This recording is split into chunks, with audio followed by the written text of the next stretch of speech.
Planning খুবই গুরুত্বপূর্ণ একটি বিষয়। প্ল্যানিং ছাড়া বা প্ল্যান ছাড়া কোনো কিছুই সঠিকভাবে সম্পাদন করা খুবই মুশকিল হয়ে যায়। আপনি জীবনটাকে নিয়ে প্ল্যান করতে পারেন, আগামী দিনে কি কাজ করবেন সেটা নিয়ে প্ল্যান করতে পারেন, আগামী দিনে আপনার পড়াশোনা বা স্টাডি নিয়ে যারা স্টুডেন্ট আছে তারা প্ল্যান করতে পারে। স্টুডেন্ট লাইফ শেষ করে ভবিষ্যতে তারা কি করবে, চাকরি করবে নাকি ব্যবসা করবে, নাকি কিভাবে তারা তাদের ফিউচারটা দেখতে চায়, তাদের কেরিয়ারটা ঘুরতে চায়, এটা নিয়ে একটু প্ল্যান করতে পারে। তারপরে মনে করেন যারা বাসায় থাকে, মা বোনেরা আছে, তারা সকাল হয়েছে, সকালে কি নাস্তা করবে এটা নিয়ে প্ল্যানিং করে আগের দিন রাতে, দুপুরে কি রান্না করবে, রাতে কি রান্না করবে এটা নিয়ে প্ল্যানিং করে।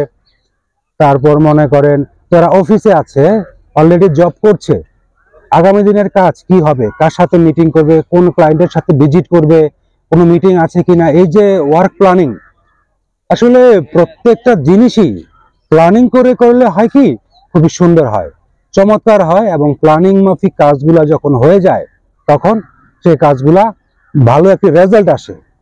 কিন্তু আমার কথা হচ্ছে, এই জীবনের এত কিছু প্ল্যানিং আপনি করছেন বা আমরা করছি, সবকিছুই কি প্ল্যানিং করে হয়? আমার তো হয় না। আমার আবার এটাও মনে হয় ম্যাক্সিমাম মানুষেরই তো মনে হয় হয় না। তো প্ল্যানিং করেন, ঠিক আছে, প্ল্যানিং করলে জীবন নিয়ে প্ল্যানিং, সবকিছু নিয়ে প্ল্যানিং থাকা ভালো, কিন্তু প্ল্যানিং মতো যে সবকিছু হবে তা কিন্তু না। আর প্ল্যানিং মতো যখনই না হবে তখনই কিন্তু ভেঙে পড়ার কিছু নাই, বিমর্ষ হয়ে যাওয়ার কিছু নাই। যে প্ল্যানিং নিয়ে আপনি এগিয়ে যাচ্ছিলেন, সে প্ল্যানিং এ হয়তো প্ল্যানিং মতো কাজটা হলো না, ঠিক আছে, যেখান থেকে যখন থেকে প্ল্যানিংটা আপনার প্ল্যানিং মতো কাজটা হলো না, ঠিক সেই সময় থেকে নতুন আরেকটি প্ল্যানিং করেন। এই প্ল্যান কাজ হলো না, তাহলে এই অবস্থায় আমি কি করতে পারি, আমার কি করা উচিত, তাৎক্ষণিক আপনি আরেকটি প্ল্যান করতে পারেন। তাতে করে হবে কি, আপনার আগের প্ল্যানিংটা কাজ না হলো, নতুন যে প্ল্যানিংটা করছেন সেটা হয়তো কাজে লেগে যেতে পারে।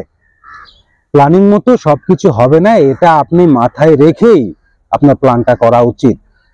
Plan A, plan B, plan C, plan D, অনেক রকমের প্ল্যানিং থাকে জীবনে। সব প্ল্যানিং থাকুক, কিন্তু আমাদের সবচেয়ে বড় যে প্ল্যানিং, আল্লাহ তাআলা যে প্ল্যানিং করেছে আমাদের জীবন নিয়ে, আমরা পৃথিবীতে আসার আগেই, আমি যে ধর্মে বিশ্বাস করি সে ধর্ম মতে আমরা পৃথিবীতে আসার আগেই আমাদের নিয়ে অনেক রকমের প্ল্যানিং করা মহান সৃষ্টিকর্তা করেছেন। আমরা যত প্ল্যানিং করি না কেন, সৃষ্টিকর্তার প্ল্যানিং এর বাইরে কিন্তু যাওয়াটা আমাদের অসম্ভব। তারপরও জীবন নিয়ে প্ল্যান থাকে, কাজ নিয়ে প্ল্যান থাকে, সবকিছু নিয়ে প্ল্যান থাকুক, প্ল্যানিং মাফিক কাজ করুন। প্ল্যানিং থাকলে ভালো। জীবনের সব কাজে সাকসেস হবেন এমনটা ধরে নেওয়া ঠিক না।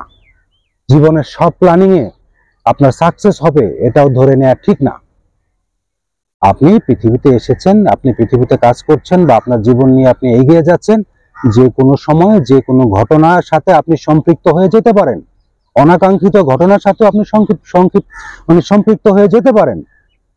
তাতে করে কিন্তু আপনার জীবনটা শেষ হয়ে যায়নি।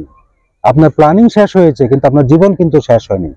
জীবনটাকে এগিয়ে নিয়ে যাওয়ার জন্য আপনার যে কোনো সময় যে কোনো পরিস্থিতিটাকে মেনে নেওয়া এবং সেই নতুন পরিস্থিতির সাথে নিজেকে খাপ খাইয়ে এগিয়ে যাওয়া, নতুন করে নতুন উদ্যমে কাজ শুরু করা, এটাই হচ্ছে জীবন। এটাই হচ্ছে জীবনের মূল প্ল্যানিং। প্ল্যানিং থাকবে, কিন্তু প্ল্যানিং মতো যে কাজ হবে সেটা ধরে রাখা, বা 100% প্ল্যানিং মতো যে কাজ হবে সেটা মনে করা, এটা সম্পূর্ণ একটি ভুল। সবার জন্য শুভকামনা। আগামী দিনে কি করবেন, আগামী ফিউচার আপনার কেমন হবে, কি ভাবছেন, এগুলো নিয়ে প্ল্যানিং করতে থাকেন। আশা করি আপনার প্ল্যানিং মতো আপনার জীবনটা সাকসেস চলে আসুক। আমার জন্য সবাই দোয়া করবেন। সবাইকে অনেক অনেক ধন্যবাদ ভিডিওটি দেখার জন্য। সকলেই ভালো থাকবেন।